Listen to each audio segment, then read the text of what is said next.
old school AP Varus build. Now, this is something that we haven't been seeing for quite a while, but I do think if you are going to draft this sort of team into what TSM has and you go standard, AD, maybe they're saying, hey, we can't team fight anyway, so who cares? Just draft a strong 3-man squad, a strong kind of 2v2 to wave clear and then play through side lanes. That may be the answer, but I do think Cloud9 will heavily struggle in a 5v5. Sure, Gragas is a source of AP damage, but against a tank, you just build HP against that. You don't actually have to go towards MR. Gragas cannot kill a Poppy who has a Randuin's and a Dead Man's Plate. That's not going to happen in a team fight. So I do think TSM have set themselves up very, very well for the 5v5. You have 4 melee champions plus a Sivir to speed them up, to get them in, and Cloud9 have got to get things done in the 1v1s, in the 2v2s during those side lane fights. And if there's one team in North America that I would put that on, it would be Cloud9, to be able to execute on the proper split push, to make things happen in a way that they can play around having this bad 5v5 situation.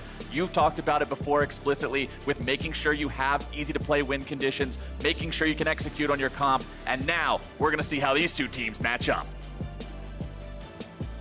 What the right play is, we pull the trigger. Turn up Broken Blade a little bit. Not his chair, his microphone. Can I get my foot rest? Hit the Nexus, guys. No, we win this. Swap. Okay. Give me pressure mid, I can one-shot someone with just an attack. Boys, we have a simple game plan. Just kill them all. Threatening my move. They should back up. Yeah, we don't have to care about laning phase here. Can you stop screaming, man? I can't even hear. Say so. Shit on.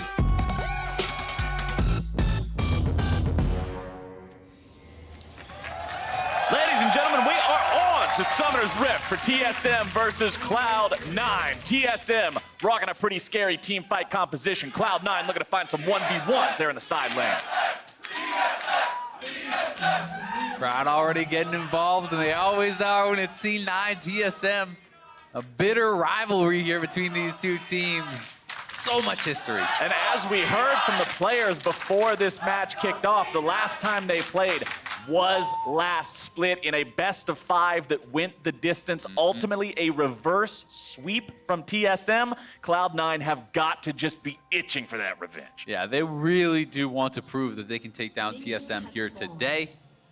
And posture well, to try to go towards Worlds, right? That is the penultimate goal. That is that goal for all these teams in summer. And Cloud9, TSM both pegged as top contenders, as people that were expected to be going towards Worlds, and they really want to be showing that they can compete with the best and challenge for a championship. And looking at Keystones, kind of getting ourselves ready with the amount of information that we have at level 1, you can see the lethal tempo on the Varus at least tells us that it's not going to be the super poke-heavy type of Varus, which honestly would be a pretty terrible build in this game, considering your opponents will be stacking so much armor. Lethality's not going to cover too much ground there. Everything else is pretty par for the course. Conqueror on both mid laners means those extended fights are going to get scrappy. Yeah, you can see it's Conqueror Yasuo. Yesterday we saw Fleet. This is certainly to do with the fact that there is going to be a lot of armor being stacked. It's less about a pokey lane. When he was going up against the Rise yesterday, you had to deal with more harassment in that way. And Licorice and Broken Blade brawling, but Poppy can brawl very, very well with the Aurelia in those early levels, especially.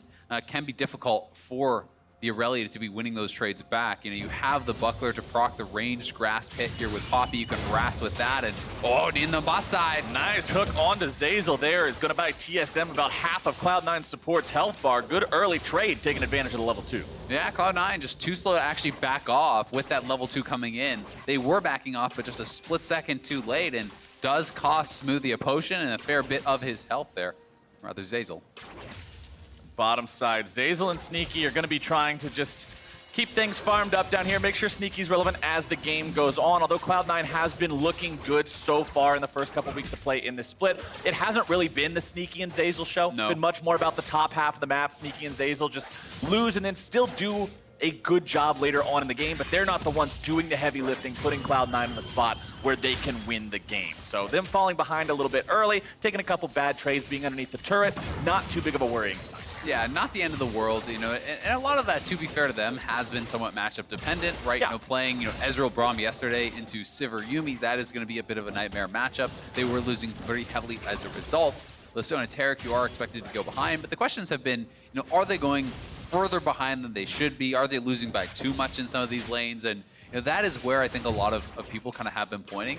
There are some worries perhaps about Cloud9's bottom lane, but Varus Braum strong 2v2. They should be set up pretty well here. And Niski, I think Svenskaren's behind him, yep. Svenskaren coming in over the wall, gonna be a full-on 2v2. Nice wind wall to block away the Skarner stun onto Niski, who's going in even further onto Bjergsen. First blood over to Cloud9, and they turn the play around. Yeah, and that, honestly, I'm kind of surprised TSM even went for it. That, to me, seemed like such an obvious bait. Yeah. When you see the Skarner and you're running back towards him, you need to know that the jungler has got to be there. And they lost that 2v2 even though the body slam missed from Svenskaren, so that was not really close at all. TSM, I mean, look at this. When Niski turns back around, that's basically screaming, my Red light. jungler is here. Svenskaren not able to connect with the body slam, but Windwall actually blocking the Skarner E there. They're able to go forward with the Ignite and do get that kill onto Bjergsen. So TSM certainly overstaying their welcome and posturing too aggressively in that 2v2. That's 2 days, 2 first bloods for Niski's Yasuo. If Skarner does not land his E into stun combo early on, he's pretty laughable in terms of what he does with damage. For those who aren't aware, Skarner's Q is one of the lowest base damage abilities in the game early on. It scales off of total AD, and he doesn't have a lot. So Grig couldn't contribute a whole lot to that fight, and now it's going to be a 3 versus 2. Bjergsen having to get himself away. Oh, nice jump over to the craft to get himself away, but Grig now has to also hightail it out of here. Body slam coming after that Scorpion. Grig getting himself away, doesn't have to use the flash. Broken Blade makes his way down to ensure that one. Could still be a 3v3, but not something that TSM wants to fight right now. They'll disengage this. Yeah, good job escaping there from TSM. Bjergsen able to dodge the Aurelia stun and then use the chains on the scuttle to actually get some distance and get out of there. Certainly could have gone down otherwise, as he didn't have the flash from that earlier fight. So the TSM will disengage, and the scuttle does go their way, so feeling pretty good about that. But you can already see what the game plan is going to be here from Cloud9 just based on this vision. I mean, just look at this line of wards here up in the topside river all along here. 3 pink wards already. You want to be seeing Svenskaren playing to that side. He wants to be ganking for those solo laners. They are the win condition, and they're setting up their vision around that. And that's what you like to see. This is what I was talking about with playing around those win conditions. You don't just draft these 1v1 laners and then say, all right, guys, you got pretty solid 1v1ers, so go do some 1v1s. It'll be great. See you later at 20 minutes. You've got to look out for them. You got to nurture and protect those laners so they can grow up to be big and strong and bonk the other guys on the side. Yeah, especially when you're staring over at this composition that is going to be stacking so much armor. You can see Broken Blade already rushing towards that Sunfire Cape. Yep. You know, that makes it so easy to actually keep your grasp active. Once you have the Balmy Cinder, you can actually stand on the outside of the wave and just have the burn on one minion to be constantly proccing that grasp and having it active so you can use it for those buckler trades.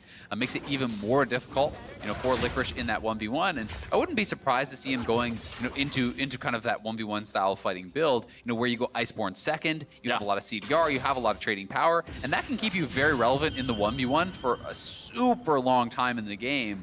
Becomes so tough for these dash-reliant champions to kind of win out on these trades. Broken Blade will lose out on that trade a little bit there, but as you said, Sunfire Iceborne, kind of the 2-item trademark of Poppy against an AD-heavy team, makes the champion a real nightmare. Even coming into the fight, she can provide a surprising amount of damage in the mid-game. Yeah. We start getting into those 5v5s, potentially around the Great Pit. As Sven's going to be taken down to about 200 HP here in the bottom lane. Sneaky and Zeyzal getting the better of that trade, but no summoners for either side. Spin. Yeah, he does have to be careful because Ignite is available. Both Sneaky and Sven quite low here. Those ricochets coming through and poking onto Sneaky. And Licorice doing a good job actually hitting these stuns and being able to trade as a result of that. Broken Blade just not quite able to get the stun onto the wall. If you do get that, it's going to be such a powerful trade because not only do you get the bonus damage from that, you are guaranteed to hit both parts of your Q. When you get that detonation, that is where a lot of the damage is from that Poppy. Broken Blade is a player who, when he first showed up last split, I wasn't particularly impressed with his performance. He had a couple of rough games. Took him a while to really come online, but especially during their playoffs performance, I think he exploded and really made things work out. And now he's threatening Licorice, almost able to take him down, forces the flash over the wall as the Cloud9 top laner gets away. Yeah, there you go. The power of that Poppy. They trade ults, and he gets the flash as Bjergsen was coming up on the realm. But even in the 1v1, Broken Blade easily would have had the solo kill had he not flashed out of there. So already showcasing that power. And Licorice does not have his TP, so he is going to have to run back to lane. I wouldn't be surprised if Svenskaren tried to hold the wave for him, but it doesn't look like he's actually going to head up there just yet. So Licorice will be losing quite a few of these minions just to the turret and bleeding out that XP and gold. And the one thing we also have to keep our eyes on now, Azael, the fact that both junglers, level 6, flashes up, ults up, means it should be playmaking time for either side. And you can see TSM moving into the enemy jungle now, seeing if maybe there's an opportunity to find something. Picks are so easy when you've got Nautilus Chain CC with a Skarner ulti behind it. Yeah, exactly. I mean, it's such an easy way to actually set that up. Nautilus ult, Skarner ult out of that. You have the Skarner stun, the Nautilus root, the hook. You have the chains coming through, which is an additional stun from Salas. So really, if you hit any of that, it is going to result in kind of that chain CC. Not quite able to give that blue buff over to Bjergsen, though Grig did end up getting it, I believe, with the red buff, so a bit of a mistimed Q there from Bjergsen.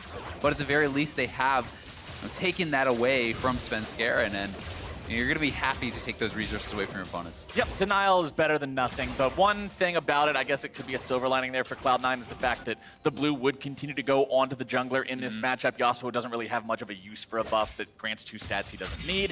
So Niski will continue being able to farm up just fine. Yeah, that's pretty much the biggest reason to give it over to him, golden experience. My so he doesn't favorite fall behind stat. Bjergsen there. Yeah, exactly.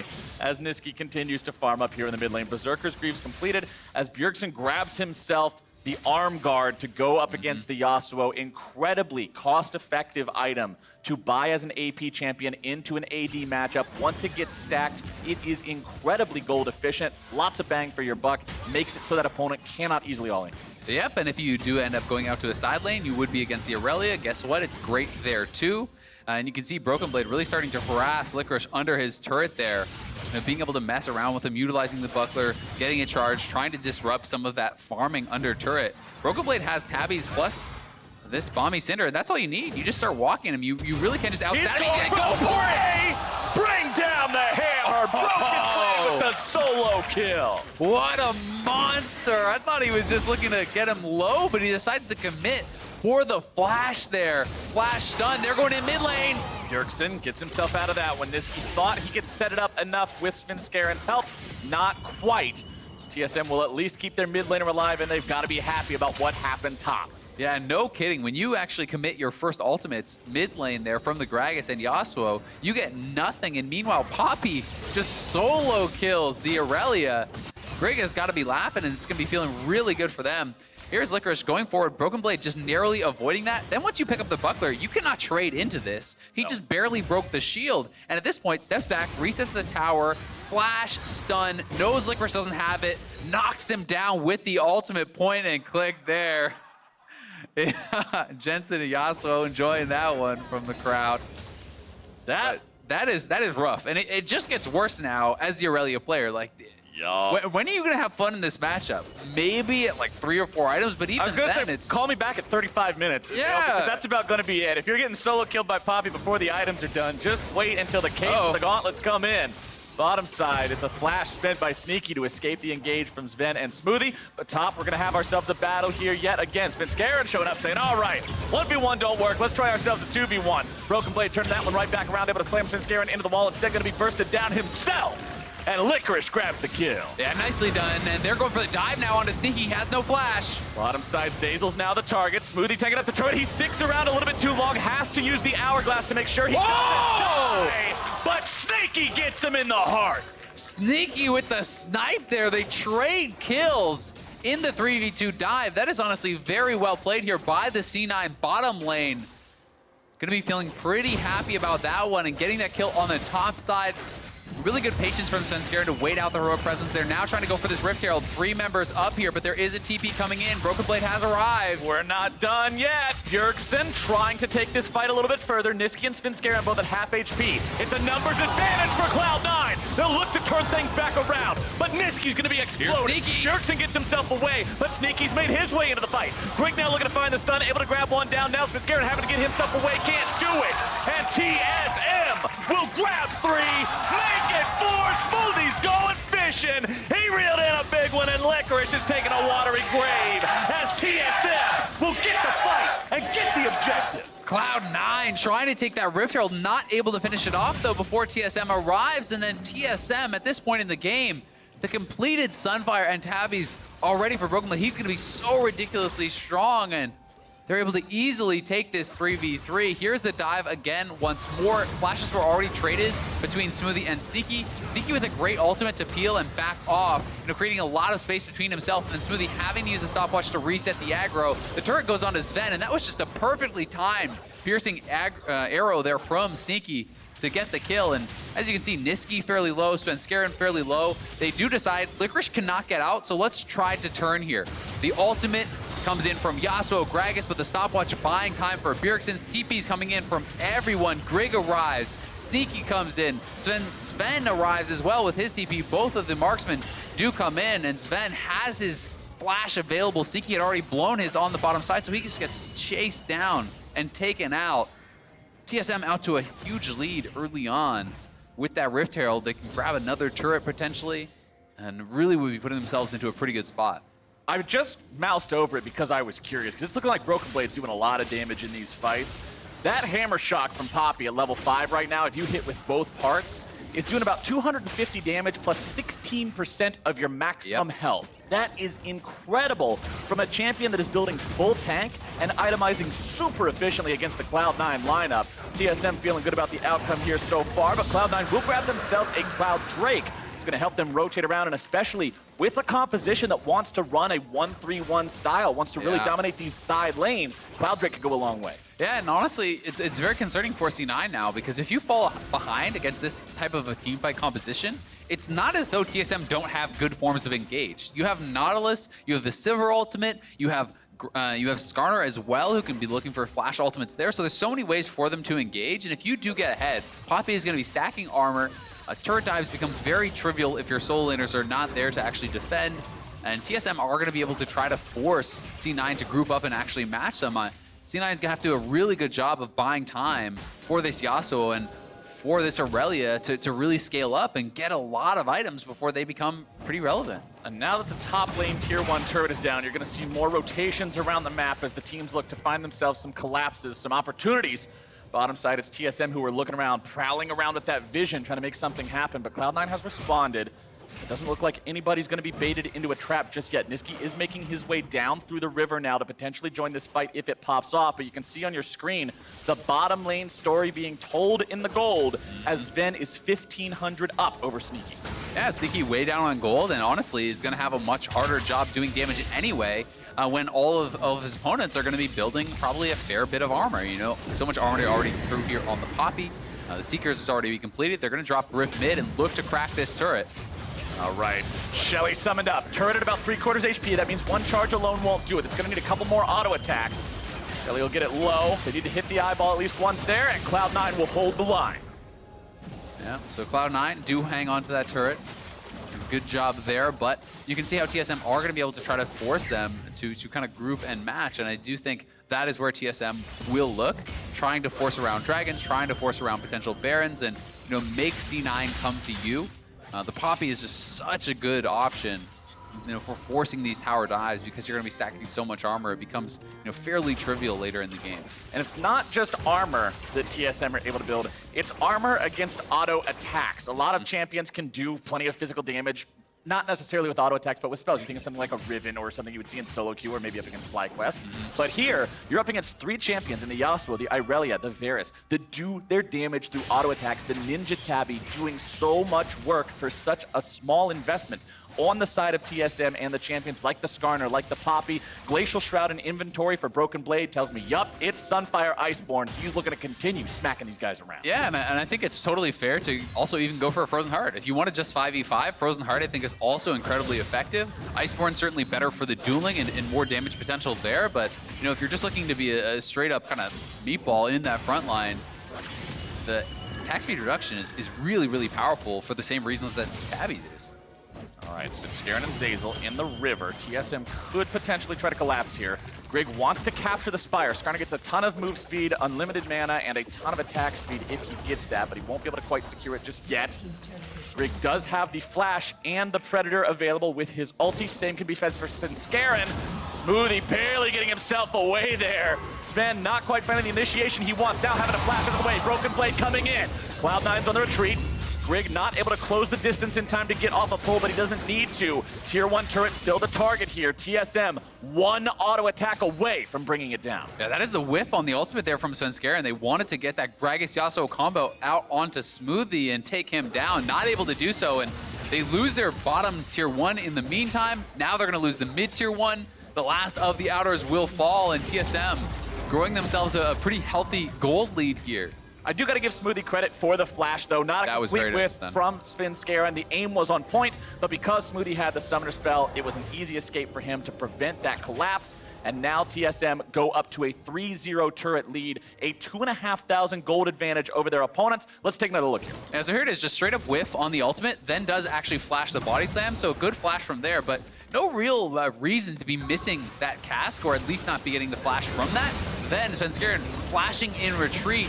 The Nautilus ultimate does get pulled through Zeyzal, so he has to flash an ult in retreat as well. It is the trade of a couple ultimates, but C9 down in summoners off of the play, and they were the ones looking to be proactive there. They were the ones looking to make something happen, and it did backfire. Next, Drake spawning in 15 seconds. Mountain number 1. TSM are the team that currently have control over the pit in terms of the Scuttle Crab, in terms of the Skarner point, and in terms of the vision. Ben trying to get himself away from Niski, who goes in. Then with a late spell shield there, just because he was trying to predict when the potential knockup would have come in from Niski. Didn't quite get it, but he gets out of the way of the tornado anyway. And now you'll see Cloud9 go up towards the top half of the map. Baron's going to be spawning here in about 15 seconds. But considering there's no option for them to try to sneak it fast this early into the game, TSM's pretty comfortable committing a couple guys towards the trade. And TSM knows Cloud9 have no interest in team fighting them right now. They cannot approach that dragon and look for any sort of 5v5. You'll get destroyed. So, you know, really, TSM doesn't have to commit too much to taking this. They will be able to easily grab this, and that does increase the speed of their Baron take later on. Certainly something that C9 is going to have to be worried about. It's another area on the map that TSM can set up around and try to force C9 to come and answer. You can get to a situation later on where you're threatening to start that Baron and forcing C9 to come around. Then you just turn and look for a pick with Sivir, Skarner, Nautilus. That is such a powerful turn and fight from TSM. TSM's AD carry is now on 2.5 items towards that 3-item power spike that Sivir really just comes online with. Looking across the table, Sneaky's got a Blade of the Ruined King and an extra recurve bow, but that is just not the same power level. Yeah, I mean, he's 2k down because a lot of that turret gold has gone the way of Sven. He has the additional kill also, so you know he is the beneficiary of a lot of that extra gold injection. And with a PD this early on, that makes it even more difficult for these divers to actually one-combo him. That is really kind of what you're looking for if you did have to get to a team fight for C9. It feels like Yasuo, Gragas, Aurelia must instantly kill that Sivir, but he's sitting on a stopwatch. He has a PD. He might even go GA next. Yeah, honestly, it's totally defensible because you don't need to maximize DPS against a team like C9 is running. You just need to survive the initial burst, and all the CC and kind of damage that's going to be coming out over time for TSM will likely win in that long run. Niski not quite at that 2-item spike that'll give the Yasuo 100% crit chance just yet. Still going to be waiting to see that one. The other item that's jumping out to me from the inventories, if you look at Grig, has the Giant's Belt, meaning he's going to be going for one of those more big-ticket tank items. A lot of times you see Skarner go for the Righteous Glory. Sometimes if he's behind, he'll even go for the super budget option in the Knight's Vow. But this time around, he's saying, no thank you, sir. Just going to be another big meatball. Yeah, I mean, I think Deadman's and Randuin's both great options here. You know, both incredibly effective. Deadman's a little bit more of the kind of aggressive option, the additional move speed for your engage, kind of helping out where you would normally have that Righteous Glory, but also Randuin's just always so good against Yasuo because it is that 100% crit on 2 items. You're going to be reducing an incredible amount of damage, and the reduced attack speed there, quite nice too. So we'll have to see what route he does end up taking, but you know, a lot of big items are coming through for TSM. You know, the Zonia's is now completed. You can see the Iceborne plus Sunfire done for Broken Blade. He is still going to be very happy in that 1v1 against Licorice. We're going to get to see this play out. Speaking of 1v1s against Licorice, Bjergsen finds himself in the losing end of one, but Grig has made his way into the fight now, going to be providing some backup, dragging his opponent around the corner so there's no escape, and that's going to turn it around for TSM. Yeah, Licorice was winning that 1v1 against Bjergsen there, was doing a very good job, but Grig shows up, they get the easy kill, and no one is answering Broken Blade. So Broken Blade, you know, with the Sheen from the Iceborne, is going to be working away at this turret pretty quickly. It does really speed up that turret take for him. Poppy not normally very good at doing this, but not too hard when you have the Iceborne this early on, and now Wave's going to be pushed in bot side, they lose a turret top side, TSM winning across the map. And this is the tails side of the coin we were talking about in Champion Select, the All-AD comp. But let's take another look at how Licorice almost won the 1v1. Yeah, hits the initial stun, ultimate for the double Q reset. This stopwatch buying a lot of time, then able to flash out of the next Aurelia stun, retreating back towards Grig. No chance for Licorice once he shows up, and the rest of the C9 squad were zoned out. by some more TSM members, so they could not get in to actually help him out. But, you know, Licorice is going to need to be able to make these sorts of plays. C9 needs to be winning 1v1s, 2v1s, 2v2s in the side lane, I feel like, to really have much of a hope in this game. And you can see by Niski's build, he's going completely committed to the side lane with Bloodthirster being the second item, not immediately rushing for the 2-item crit, not going after that Infinity Edge for maximum DPS. Instead wants to make sure he's able to sustain and duel in those side lanes. But Cloud9 is still pretty far behind here, it seems, as TSM will now abdicate control over the Baron pit. Yeah, and Bloodthirster, especially alongside Conqueror, you know, is going to make it so you can likely just out-heal most of what Poppy can do. You know, in that sort of a matchup, it's certainly going to become hard for Poppy in an extended 1v1 to be able to get much done. So, as you say, it is more about that side lane play. But likewise, that is why TSM is setting up all this vision around the Baron. You know, 3 pink wards in a line here. They are going to look to try to set up in this area, to try to set up around objectives. We have another dragon coming up, and TSM will just continue stacking up all of these neutral advantages that they can grab. Top side, Broken Blade against Niski, 1v1 breaking out here as Broken Blade just denies him with a steadfast presence. Niski will not be able to continue this engage. Svenskeren can't come in and help, and Broken Blade walks away. Meanwhile, TSM the bottom side, another turret. Exactly. Every time C9 goes for one of these punches, they're not able to teamfight, so they have to just move away from the TSM squad and give up pretty much whatever TSM wants to take. In this case, it is another turret. It's also going to very likely be a dragon, but TSM is trying to clear out C9 vision. They want to be able to be in a position where they can force C9 to face check into them, where they can get these sorts of engages around the Baron, force those team fights.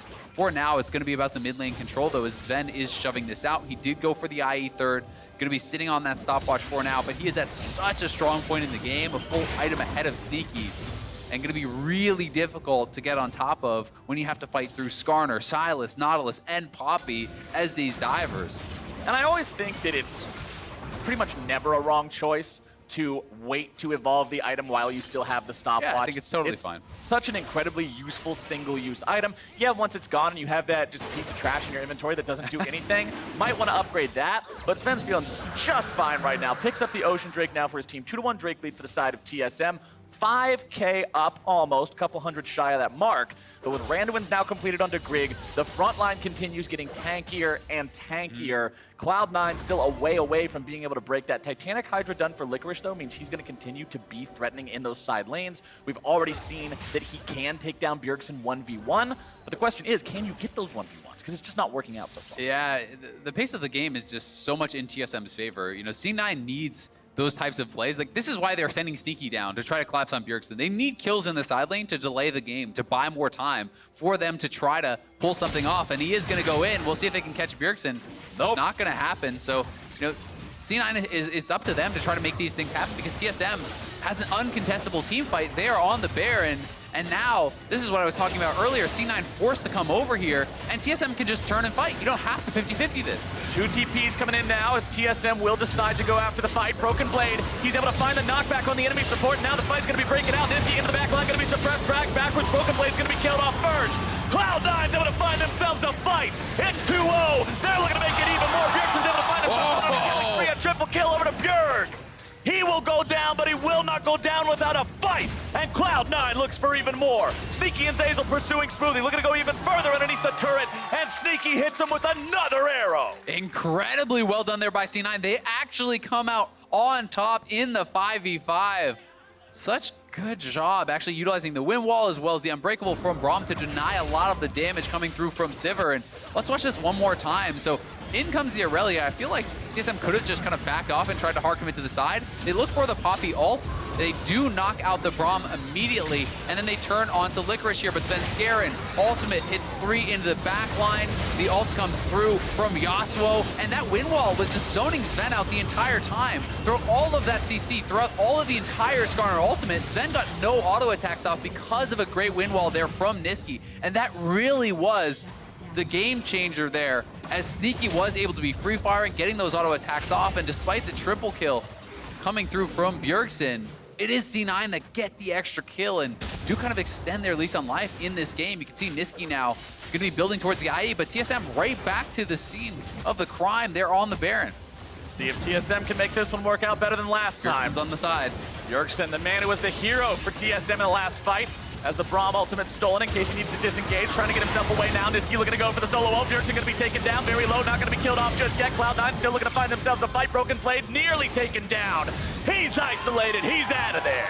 C9 are making it work in these team fights. It's so impressive. This is such a difficult team to actually fight into 5v5, but Cloud9 are making it happen. They now have control around the Baron, and they are not going to start it up just yet. They are just going to push out mid lane. We'll see if they want to try to force it, but it doesn't look like that'll be the case. But every time they get one of these kills, they're pulling closer in gold, but they're also buying more time for their split pushers, for these guys to build up in items and really get to a strong point in the game. And we've all seen the solo queue Yasuo, 1 and 11, typing the 1v1 me bro in the all chat for the entire game. But if you goof around too much, if you let it get to 40 minutes, all of a sudden, this guy who's been a soup kitchen is going to actually threaten your best carry. Yeah, I mean, it doesn't matter what your score is. Once you get enough items, you can take down anyone. QSS has come through for both Sneaky as well as Niski, so more playmaking ability. They don't have to be as scared of this Skarner now. Sneaky is on 3 items here too. So certainly they are ramping up. IE will be coming in next for Niski, and that is where he is going to be absolutely terrifying. And I make the comparison to the feeding solo queue Yasuo, but it's not like Niski's even behind. No, he's doing very well. He's 1, 2, and 4. He's even on CS. If you look at the farm, he is down about 1,500, but a lot of that is located in turrets and plates and similar global objectives acquired by TSM as a team.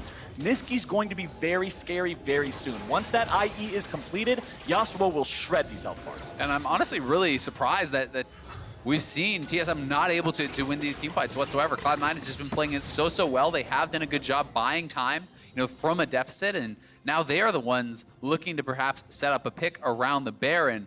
It is Broken Blade down in that bottom lane. He is pushing this out, so the 4-man squad from TSM has to be a bit on the defensive. And we'll see, is C9 just going to start the Baron, or are they going to answer? And it looks like the option for now is heading towards that Baron. I think they're going to start it up. Right now, they're just baiting TSM in. You got to do something. You either have to base or start the Baron. It's one or the other. And here comes the decision. It is going after the Baron itself. Started up, but not going down exceptionally quickly. TP coming in. TSM looking to fight this one. Remember, it's TSM that have started off the past couple of fights, and it's TSM that have lost them. Chain of Corruption comes out, but it's not going to do a whole lot. That was Bjergsen's stolen ultimate from Sneaky. Yeah, and that was really well done from C9. That's all you need to get is the TP off Broken Blade. As soon as he TPs, you just back off. They may lose their turret as a result, so TSM, getting the inner track on mid lane, that was well done, but, Niski gonna get ulted out there by a stolen Gragas ult. So they do have TP advantage now. They're gonna have the TP on Licorice earlier. Remember, Niski is running Ignite, not Teleport, so it is harder for him to be out in those side lanes, and that is why they're gonna send Licorice. Bjergsen, his Teleport, gonna be up shortly after Licorice's, but Cloud9 will reset, will try to get side lane pushing out, and then try to get vision once again around this Baron. So much of the game is gonna depend on it. If Cloud9 are able to take it, the 1-3-1 becomes incredibly powerful. And likewise, if TSM grab the Baron, you just walk straight down mid lane with 5 members, and C9 can no longer really wave clear effectively against that. And you can see all solo laners are level 16 now. Licorice actually checking level 17 here just a moment ago, but that means so much specifically for Bjergsen. The Sylas can now constantly steal ultimates. You've got a 12-second cooldown between them, just getting new ones, tossing them out there, get another one, toss it out there, and it gives him so much potential in these fights to have another pop-off moment, because honestly, the fight where they almost just got destroyed at Baron the first time could have been disastrous. It could have been game-losing if not for that triple kill you got. Yeah, it certainly could have, and you have some pretty good ultimates to steal here. The Varus ultimate pretty solid, Braum and Gragas, those are okay. Gragas ultimate can be game-changing, so you certainly still have the ability to ult someone like Sneaky into the backline and try to take him out that way. That being said, it's always going to be more difficult to do that when you're up against a Braum who could actually block that ultimate from coming through. Well, Cloud9 got the 1099s in. The taxes are paid. QSS for Niski and Sneaky. Svenskeren likely working on one of his own here. You can see the Null Magic Mantle in inventory. Means Grig's options are getting slimmer and slimmer as this game moves forward. Always a nightmare for Skarner when the enemy is close enough in gold and combat power to feel comfortable buying those QSSs. Smoothie Spider-Man's himself away from a potential engage as Licorice was looking on the flank there. Cloud9 so comfortable right now in this game. They were down 5,000 gold earlier. It seemed like TSM was always on the front foot, but ever since those 2 messes up there at the Baron, it's been Cloud9 that seemingly are back to the driver's seat. Yeah, certainly the case, and they are getting closer and closer to this IE on Yasuo.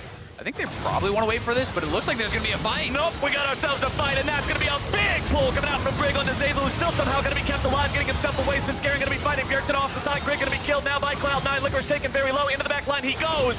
Not quite able to find the damage onto Sven, who goes on a killing spree, killing that enemy top laner. Spin Scary into the hourglass. Not going to be kept alive too much longer, except he will. It's a kill for Broken Blade onto Zazel. TSM's got a quadra. TSM is marching down mid lane, and I think that's the game. That should be it. TSM, the quadra kill onto Sven. They can close this one out. The respawn timer's far too long, it looks like, on C9. 415 CS silver win condition. It's all you need. 5 items in the inventory, pair of boots on your feet, and some boomerangs into Cloud9, and TSM are on to Nexus turrets. 10 seconds left before even Zazel comes up. There is no way to defend this one. And against many people's expectations, TSM will take down Cloud9 yet again. A very well-played game here from TSM. Drafted a simple win condition. They do get that team fight in the end. And it's through this engage, actually onto the Braum, where Braum actually survived and they still come out on top. Sven very effective in that team fight. This felt like the first 5v5 where Sven was really able to get a lot of autos off and start to really feel that power of the late game Sivir. He was sitting on full build, and also a critical play from Broken Blade. Getting that stun onto Sneaky against the wall meant that you were never going to be able to turn around and actually finish off Sven, who was at fairly low health. That game was a little bit of a roller coaster. TSM in control early on. We saw Broken Blade getting solo kills. We saw things going their way. The Baron fights changed the story. TSM not quite as in control as they thought they were when Cloud9 could bite back and win those fights. But sometimes one team fight is all you need to end the game. And TSM found it. Sven popping off, like you said. There were so many ways to deny his damage between Braum and Yasuo and all these other tools drafted by Cloud9. But when those tools aren't available, Sivir pops off. Yeah, certainly the case. And I mean, the fact that they engaged onto Braum and Braum was immediately back out of the fight, the Unbreakable was not going to be there to actually stop a lot of the Sivir damage. That gave that window for Sven to actually get a lot of the damage out. But I have to say, I was surprised that C9 were sticking so heavily around, looking, potentially for that 5v5. There was 5 members mid. Maybe they felt they had to answer TSM in that mid lane, but Licorice had his teleport back. He could have been back into the side lane. They could have tried to buy a little bit more time for Yasuo to get his IE, which would have been a huge power spike. But in the end, it's TSM that finds the engage and takes the win. Well, TSM puts another one in the victory column here against Cloud9 today, but now let's send it down to Riv, who's standing by with Bjergsen. Thank you very much, gentlemen. I am joined by TSM's mid laner after their victory. A pretty tough fought game. First off, what was the game plan coming to today, knowing it was going to be a difficult one? C9 changes up their drafts quite a lot. They ended up going for the Gragas Yasuo again today, like they did yesterday, but they've been doing a lot of different things throughout the day, so it was kind of hard to anticipate what they were going to do exactly, because it doesn't always, it's not just one pattern of drafting, so we just kind of had to be open to whatever came our way, and I think that we adapted really well in the draft this time, and we had a good early game. The mid game was pretty shaky. I think that we got a little bit overconfident and excited that we were ahead and tried to kind of snowball the game faster than we needed to do it. And we could have played a bit smarter, but it was a good game regardless. Awesome insight into that game. Bjergsen, I have to ask you, a lot of times we hear your peers talking you up. You've made quite a name for yourself. Coming into this game, Licorice said, even in your last playoff match, that you're not supposed to be able to do the things that you do sometimes, like you did on Akali to change the series. How do you handle these expectations in game that sometimes if the team underperforms, people expect you to overperform? It doesn't bother me too much because I expect that of myself as well. I expect myself to be able to carry my teammates if they have a down game, whether it's carrying them in communication and kind of picking them up if there's things that they aren't saying, or in mechanical play and making up for it in better team fighting, laning, etc. So, I mean, I've been playing for so long, and I have played with these expectations for so long that I don't think about it too much anymore. But yeah, I'm grateful for all the fans that come out and support us and scream my name when I walk on the stage. Yeah, I appreciate it a lot. Thank you, guys. Bjergsen, thank you so much. Congratulations on the win. Let's throw it back to the State Farm analyst desk to break that down. Thank you very much.